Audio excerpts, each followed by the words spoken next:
In today's video, I'm going to teach you how to enter daily sales in QuickBooks Online. Hi everyone. In this tutorial, I'm going to show you how to enter daily sales in QuickBooks Online so your revenue is accurately recorded and ready for reporting. We'll walk through when to use a sales receipt versus an invoice, how to record payment details, and how to make sure your totals and taxes are correct before saving. Start by opening QuickBooks Online and signing in to your company account. From the left sidebar, click the plus icon labeled New. Under the Customers section, choose Sales Receipt if the sale was paid on the spot, like cash or card at the counter. Choose Invoice if the customer will pay later and you need to track an outstanding balance. Using the right form here ensures your accounts and reports reflect the payment timing correctly. Next, fill in the customer name. For walk-in or daily cash sales, it's perfectly fine, and often faster, to use a generic customer such as daily sales.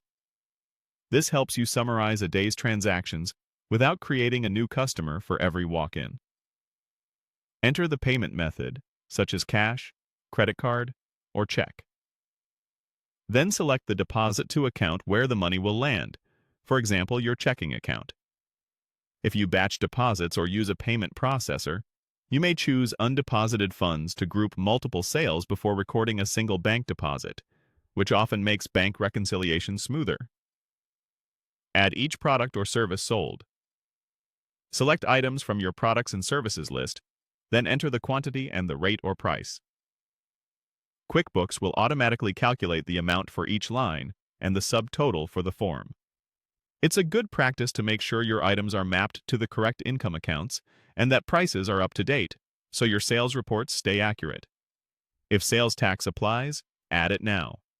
Pick the correct tax rate for your location and item taxability. If items are non-taxable, ensure they're marked accordingly so the tax total is correct. Enter the date of sale, so your revenue falls into the right period. Before saving, review the totals, payment details, and deposit account to confirm everything aligns with your daily activity. When you're satisfied, click Save and Close to finish, or Save and New, if you're entering another day's sales right away. This consistent workflow helps keep your books current and your reports reliable. That's how you enter daily sales in QuickBooks Online to keep your books up to date. If this video helped, please like, subscribe, and share. Thanks for watching.